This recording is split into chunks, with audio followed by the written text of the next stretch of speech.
नीलकंठ ने बताया कि मनुष्य का सबसे उत्तम और श्रेष्ठ दान क्या है, जिसका फल उसे अवश्य ही मिलता है। कहानी बहुत ही ज्ञानवर्धक और जीवन का मार्गदर्शन करने वाली है, इसलिए कहानी को पूरा अंत तक जरूर सुने।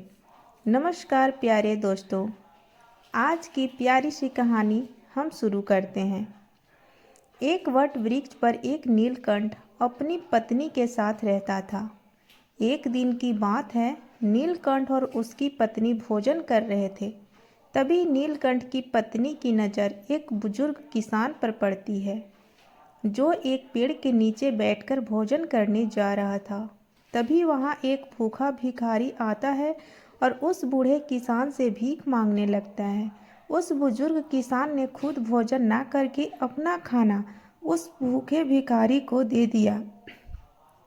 यह देखकर नीलकंठ की पत्नी नीलकंठ से कहती है, हे प्रियवर, उस बुजुर्ग किसान ने खुद भोजन ना करके अपना भोजन उस भिखारी को क्यों दे दिया? तब नीलकंठ कहता है, प्रिय, प्रत्येक मनुष्य अपने जीवन में कुछ न कुछ दान करता है। कोई भोजन, कोई वस्त्र, तो कोई धन दान करता है। लेकिन प्रिय, क्या तुम्हें पता है कि सबसे अच्छा और उत्तम दान कौन सा है? कौन सा दान करने से हमें सबसे बड़ा पुण्य मिल सकता है? इस पर नीलकंठ की पत्नी कहती है, नहीं प्रियवर, ऐसा कौन सा दान है?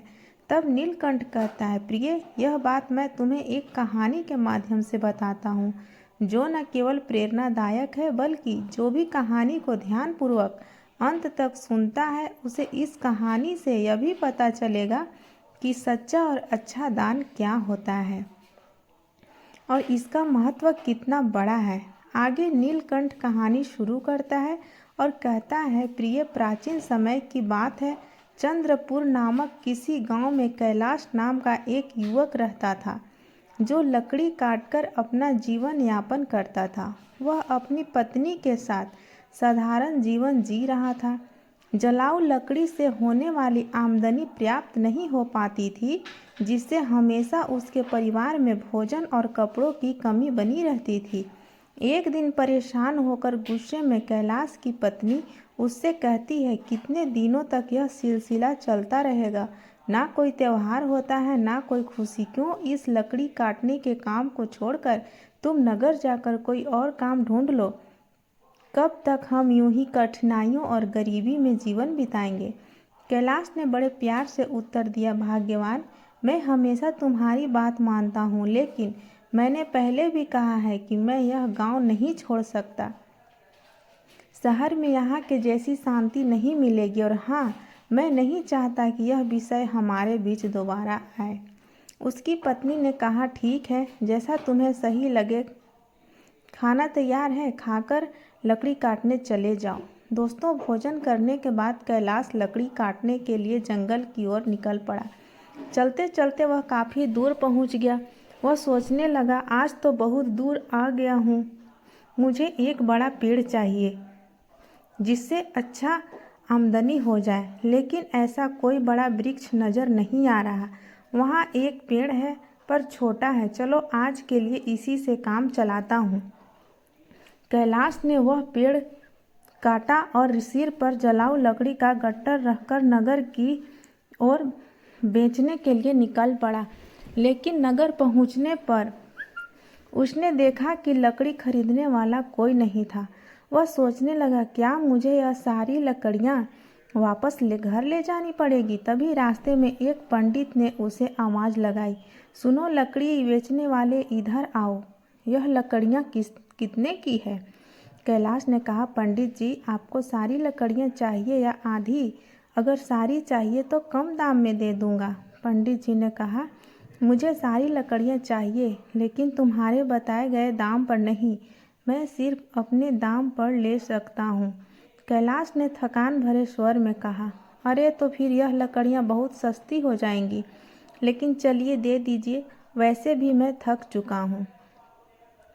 पंडित ने रुपए देते हुए कहा, यह लो और लकड़ियाँ यहाँ रख दो। वैसे तुम भूखे लग रहे हो, क्या कुछ खाना खाओगे? सब तैयार है, खाना खाकर ही जाना। कैलाश ने कहा, मुझे भूख तो बहुत लगी है, लेकिन अगर मैं खाऊंगा तो आपके लिए खाना नहीं बचेगा। रहने दीजिए, मैं घर जाकर खा लूँगा। पंडित मुस्कुराते हुए बोले, चिंता मत करो, यहाँ इतना खाना है कि 20 लोग और खा सकते हैं। जब भी भूख लगे यहाँ आया करो। कैलाश ने पूछा, क्या आप हमेशा ही सबको ऐसे खाना खिलाते हैं? पंडित ने उत्तर दिया, जब तक परमात्मा ने मुझ पर कृपा बना रखी है मैं यह करता रहूँगा। यह सब उनकी मर्जी है। कैलाश ने कहा, ठीक है, तो मैं आज खाना यहीं पर खाऊंगा।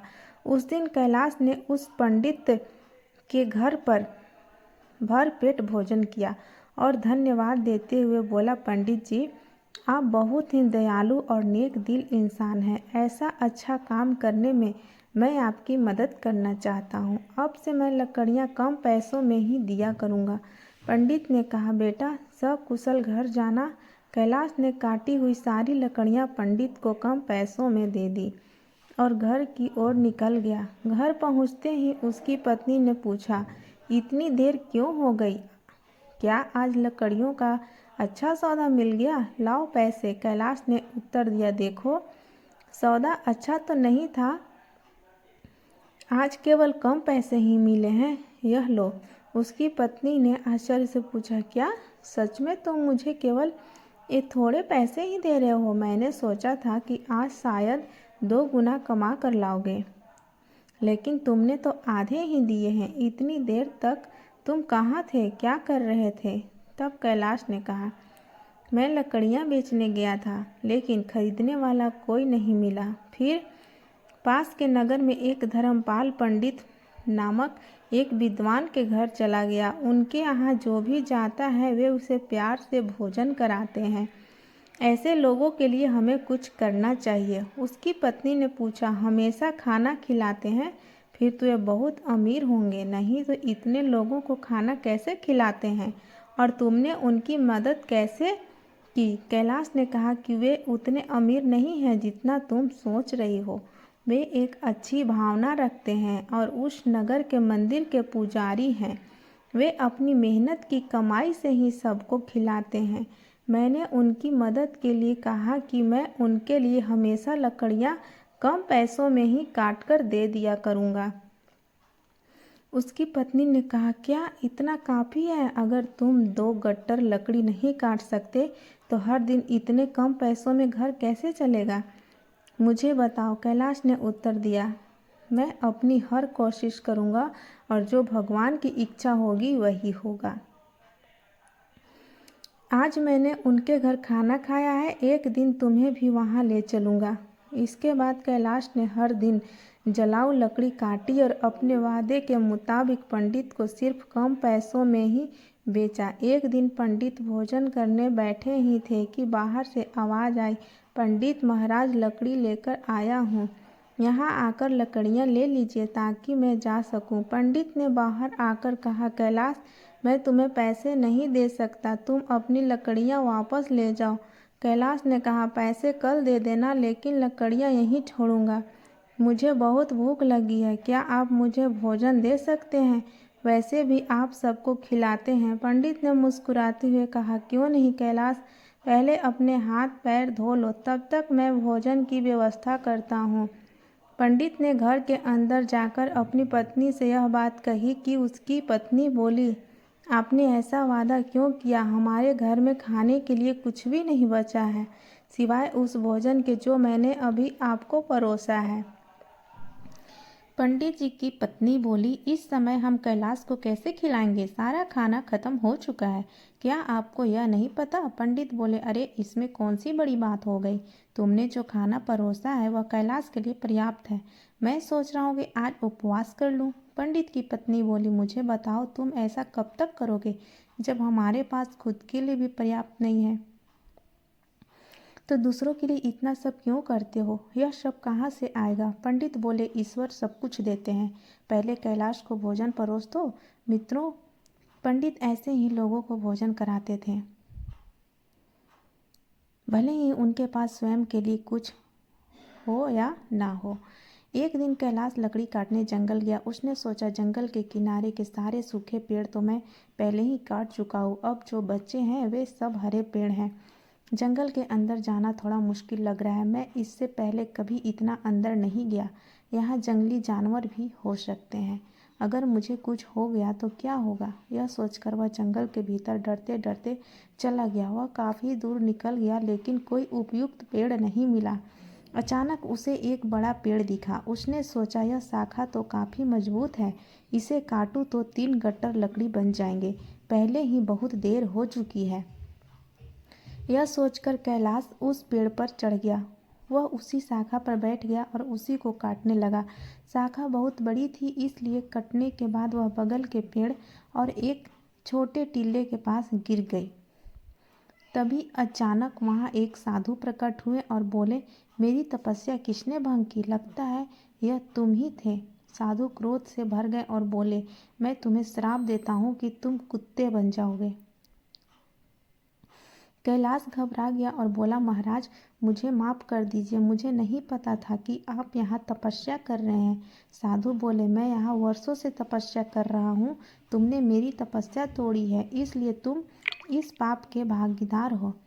कैलाश ने विनती की, महाराज मैं रोज़ लकड़ियाँ काटने आता हूँ और उन्हें बेचकर अपनी आजीविका चलाता हूँ। मैंने जानबूझकर ऐसा नहीं किया, कृपया इस श्राप को वापस ले लीजिए।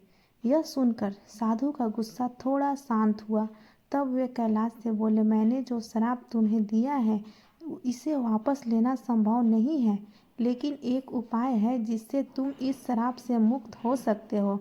कैलाश ने पूछा, कृपया मुझे उपाय बताइए महाराज, मैं इस श्राप से कैसे मुक्त हो सकता हूँ? साधु बोले, तुम ऐसे 2 लोगों को ढूंढो जो सबसे अच्छा दान करते हो। उनके भोजन के बाद बचा हुआ एक भी दाना खा लेने से तुम्हारे श्राप का असर धीरे धीरे समाप्त होने लगेगा।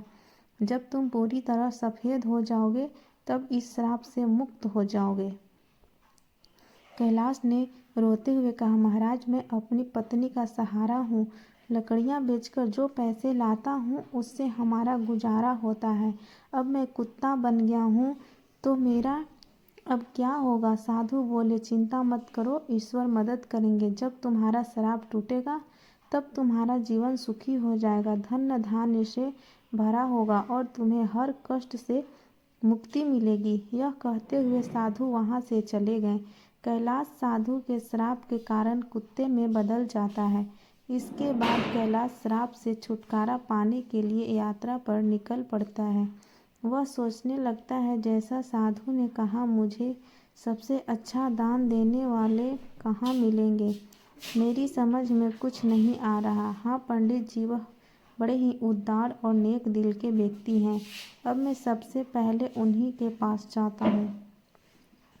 कैलाश कुत्ते के रूप में पंडित के घर पहुँचता है।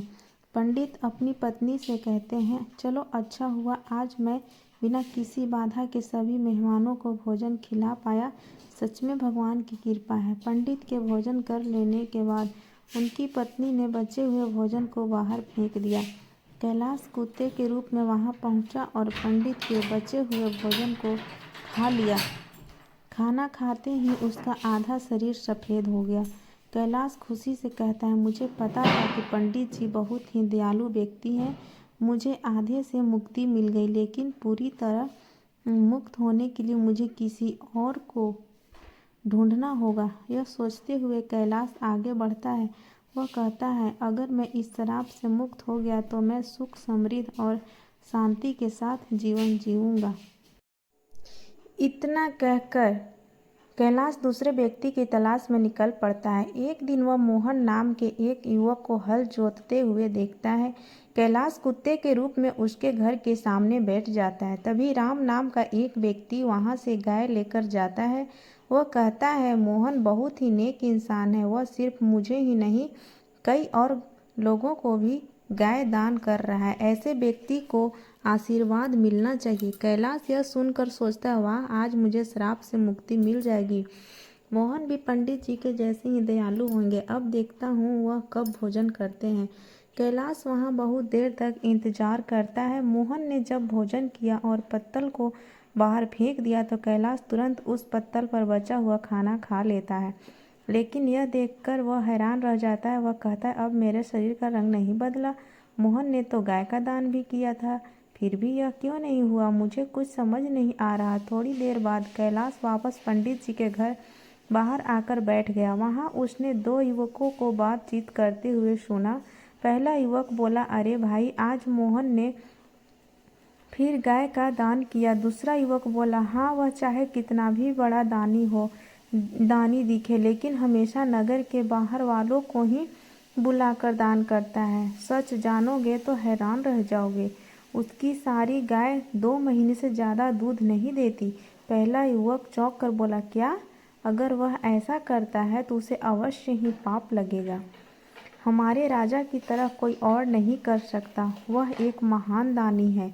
1 हफ्ते खाना बांट रहे हैं और कल आखिरी दिन अन्य दान के साथ वस्त्र भी दान करेंगे। राजा खुद वहाँ सबके साथ 1 हफ्ते से खाना खा रहे हैं। कभी उनके जैसा परोपकारी देखा है कहीं? अरे यह तो कुछ नहीं, उन्होंने हमारे नगर में अच्छी सड़कें बनवाई हैं, हर जगह कुएं और तालाब खुदवा दिए हैं। सच में उन्होंने हमारे लिए बहुत कुछ किया है। ऐसा धर्मात्मा मैंने कभी नहीं देखा। यह बातें सुनकर कैलाश बहुत खुश हुआ। उसके मन में विचार आया, चलो अब तो तय है कि मुझे मेरे श्राप से मुक्ति मिल ही जाएगी। मुझे तुरंत राजा के पास जाना चाहिए। वह राजमहल में नहीं बल्कि लोगों के साथ खाना खा रहे हैं, इस अवसर का लाभ उठाना चाहिए। अगले ही दिन कैलाश उस जगह पहुंच गया जहां राजा भोजन करा रहे थे। वहां उसने राजा को कपड़े बांटते हुए देखा। वह सोचने लगा, राजा कितने महान हैं, वह भोजन देने के साथ साथ सभी को वस्त्र भी बांट रहे हैं। मैं जिन अच्छे लोगों को ढूंढ रहा था, निश्चय ही यह वही व्यक्ति हैं। मुझे उनके भोजन के बाद इंतजार करना होगा। राजा के भोजन करने के बाद सैनिक उस पत्ते को बाहर फेंक देते हैं जिसमें राजा ने खाना खाया था। यह देखकर कैलाश वहां गया और उस पत्ते में से बचा हुआ खाना खा लिया, लेकिन यह देखकर वह चौंक गया। उसने कहा, अरे यह क्या, इतने महान दानी राजा का भोजन करने के बाद भी मेरा रंग नहीं बदला? यह शराब तो किसी दूसरी वजह से लग रहा है। मुझे तुरंत उस साधु के पास जाना चाहिए जिन्होंने मुझे श्राप दिया। कैलाश उस स्थान पर पहुंचता है जहां साधु मौजूद थे। वह साधु को प्रणाम करता है। साधु उसे निराश देखकर पूछते हैं, क्या हुआ कैलाश? ऐसा लगता है कि तुम्हें अभी तक केवल एक ही सही व्यक्ति मिला है। तुम्हारा केवल आधा रंग ही बदला है। क्या तुम्हें कोई और नहीं मिला? श्राप मिले हुए भी काफ़ी समय हो गया है। कैलाश कहता है, महाराज, पंडित जी के खाना खाकर मैं आधा ठीक हो गया। इसके बाद मैंने उनसे भी बड़े दानी लोगों को देखा, लेकिन उनके खाने का कोई असर नहीं हुआ। साधु थोड़ी देर रुककर बोलते हैं, इसमें आश्चर्य की बात नहीं है, उनके कर्मों का वास्तविक स्वरूप जानना जरूरी है। आगे कैलाश कहता है, इसके अलावा हमारे नगर के राजा बहुत धर्मी हैं। 1 हफ्ते तक राजा ने सभी को भोजन कराया और वस्त्र भी बांटे। इतने धर्मप्राय व्यक्ति द्वारा खाया हुआ भोजन खाने के बाद भी मैं श्राप से मुक्त नहीं हो पाया। इसमें कुछ रहस्य जरूर है, मुझे कुछ समझ नहीं आ रहा है। महाराज, कृपया आप ही बताइए, साधु ने कहा। कैलाश, जिन जिन लोगों को तुमने देखा उनमें से किसी का दान सच्चा दान नहीं था। मोहन ऐसी चीज़ें दान कर रहा था जिनकी उसे कोई ज़रूरत नहीं थी। अगर उसे उनकी ज़रूरत होती तो वह उन्हें कभी दान नहीं करता, और राजा जो कुछ भी देता है उसे दान नहीं माना जाता है, क्योंकि वह खुद नहीं कमाता। वह तुम्हारे जैसे लोगों द्वारा दिए गए राजस्व का उपयोग राज्य के लोगों पर करता है। साधु ने आगे कहा, कल के दान में जो भोजन और वस्त्र बांटे गए वे भी राजस्व से ही आए थे, इसीलिए राजा द्वारा किया गया दान नहीं माना जाएगा। वह सिर्फ लोगों का पैसा लोगों पर खर्च कर रहा है। ऐसे में राजा के भोजन का तुम्हारे श्राप पर कोई असर नहीं हो सकता है। समझ लो, सही दान वही था जो पंडित ने भूखे को भोजन देकर किया। भले ही उन्होंने खुद नहीं खाया, लेकिन उनका दान सबसे श्रेष्ठ था। इसलिए तुम्हें और प्रयास करना होगा। तुम श्राप से मुक्ति के करीब हो कैलाश। कैलाश ने कहा, समझ गया महाराज, धन्यवाद। उदास मन से कैलाश वहाँ से चल पड़ा। उसने सोचा, बाप रे, कितनी दूर आ गया हूँ, बहुत भूख लगी है, अच्छा होगा कि पास में कुछ खाने को मिल जाए। तभी उसने देखा एक किसान घड़े में पानी लेकर जा रहा था। पास में खड़े दो युवक आपस में बात कर रहे थे। उस किसान को देख रहे हो, वह रोज इस धूप में इस पानी से भरे मटके से यहाँ गुजरने वालों को पानी पिलाता है। वह बूढ़ा आदमी 80 साल से अधिक का लगता है, पर फिर भी उसका काम काबिले तारीफ है। थोड़ी देर में किसान ने खाना निकाला और खाने लगा। कुत्ते के रूप में भूखे कैलाश को देखकर किसान ने अपने भोजन में से कुछ लिया और उसे दे दिया। जैसे ही कैलाश ने भोजन खाया, उसका श्राप समाप्त हो गया और वह वापस इंसान बन गया। उसने किसान को धन्यवाद दिया और खुशी खुशी वापस लौट आया। उसने सोचा, सचमुच दान कभी छोटा या बड़ा नहीं होता है। भूख मिटाने वाले पंडित और प्यास बुझाने वाले इस किसान जैसा होना ही सच्चा दान है। सबसे अच्छा दान वही है जो निस्वार्थ भाव से दूसरों के मदद के लिए किया जाए। चलते चलते कैलाश अपनी पत्नी के पास अपने घर पहुंच गया और खुशी से रहने लगा। उधर पंडित ने इतना दान कर दिया था कि उसकी आर्थिक स्थिति खराब हो चुकी थी।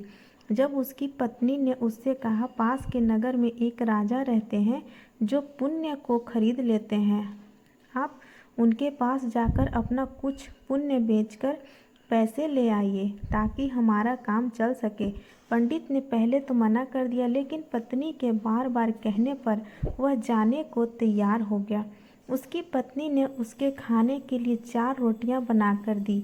पंडित अपने घर से चल पड़ा। जब वह नगर के समीप पहुंचा तो उसने एक तालाब देखा। वहां स्नान आदि कर्मों से निर्मित होकर वह रोटियां खाने के लिए बैठा ही था कि एक कुतिया उसके सामने आ गई। कुतिया ने जंगल में बच्चों को जन्म दिया था। 3 दिन से कुतिया और उसके बच्चे भूखे थे। भारी बारिश के कारण वह बच्चों को छोड़कर कहीं जा भी नहीं सकती थी। पंडित ने कुतिया को भूखा देखा तो अपने भोजन में से एक रोटी उसे दे दी। कुतिया ने रोटी खा ली। फिर उसने दूसरी रोटी दी जिसे कुतिया ने खा लिया। इस तरह पंडित ने एक एक करके अपनी 4 रोटियां कुतिया को खिला दी। कुतिया तृप्त हो गई, लेकिन पंडित खुद भूखा रह गया और वहाँ से राजा के महल को चल पड़ा। पंडित राजा के पास पहुँचा और कहा, मैं अपना पुण्य बेचना चाहता हूँ। राजा ने कहा, आप दोपहर के बाद आए। राजा ने अपनी पत्नी से पूछा, एक पंडित विद्वान यहाँ आया है जो अपना पुण्य बेचना चाहता है। तुम्हारे अनुसार उसके पुण्य में से कौन सा पुण्य सबसे बड़ा है जिसे मैं खरीदूं? पत्नी ने कहा, जो आज उसने जंगल में 3 बच्चों वाली कुतिया को रोटी खिलाकर कमाया है, वही पुण्य अच्छा है। पत्नी की यह बात सुनकर राजा पंडित के पास गया और बोला, आप कौन सा पुण्य मुझे देंगे? पंडित बोला, आप कौन सा पुण्य लेना चाहते हैं? राजा ने कहा, आज आपने जो यज्ञ किया है, हम उसी का पुण्य लेना चाहेंगे। पंडित ने कहा, मैंने आज कोई यज्ञ नहीं किया, मेरे पास इतना धन ही नहीं है कि यज्ञ कर सकूं। राजा ने उत्तर दिया, आपने आज तालाब किनारे एक भूखी कुतिया को 4 रोटियां खिलाई हैं, हम वही पुण्य खरीदना चाहते हैं। पंडित ने पूछा, उस समय तो वहाँ कोई नहीं था, आपको कैसे पता चला? राजा ने कहा, मेरी पत्नी पतिव्रता है, उसी ने मुझे यह सब बातें बताई है। पंडित ने कहा, बहुत अच्छा, ले लीजिए, लेकिन इसका मूल्य क्या देंगे? राजा ने कहा, आपकी रोटियां जितने वजन की थी, मैं उतने ही वजन के हीरे मोती तौल कर दूंगा।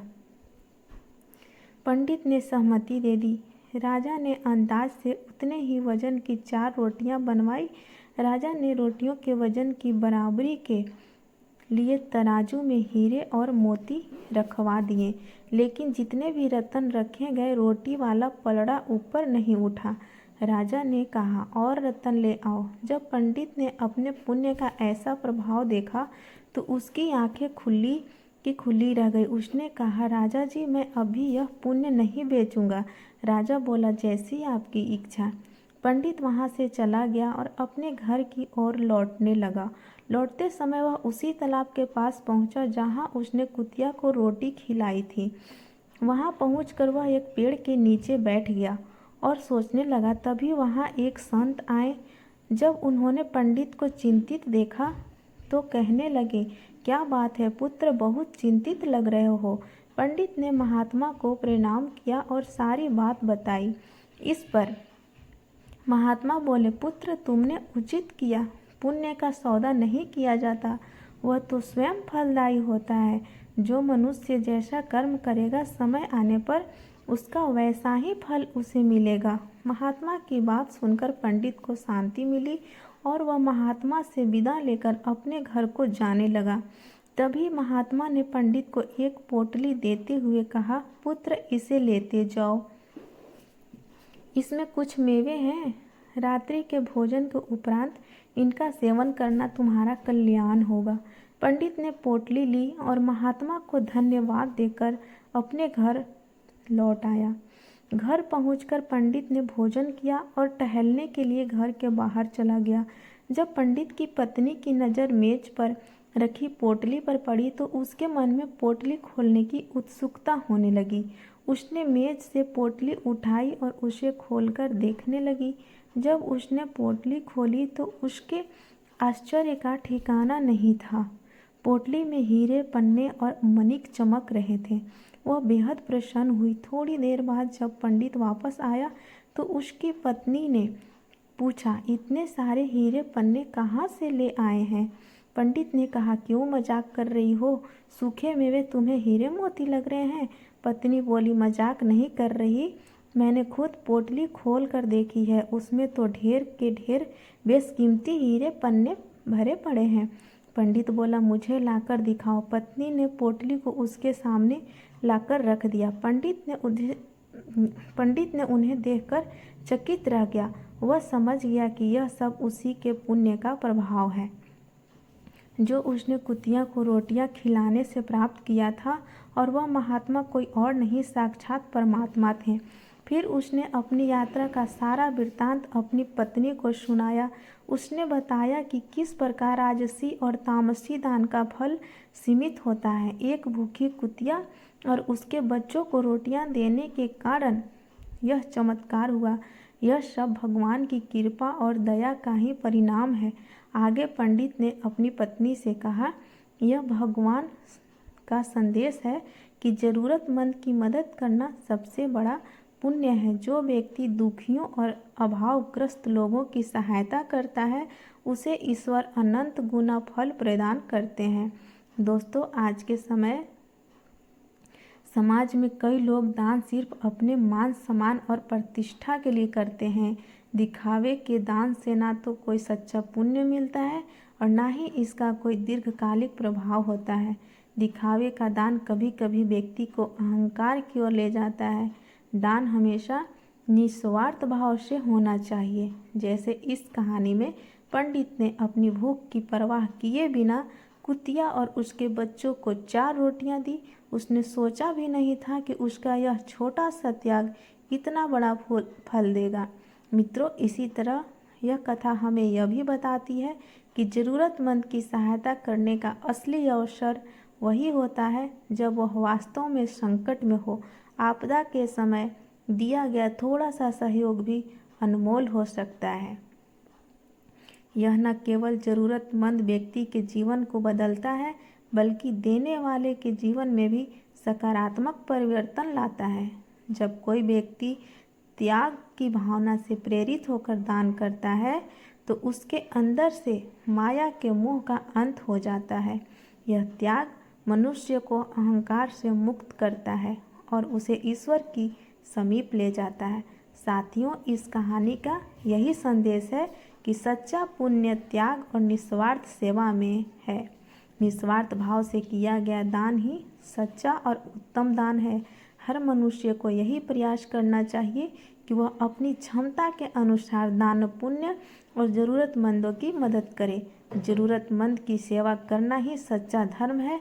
जैसे पंछी के पानी पीने से नदी का पानी कम नहीं होता, ठीक उसी प्रकार सामर्थ्य अनुसार दान करने से धन खत्म नहीं होता।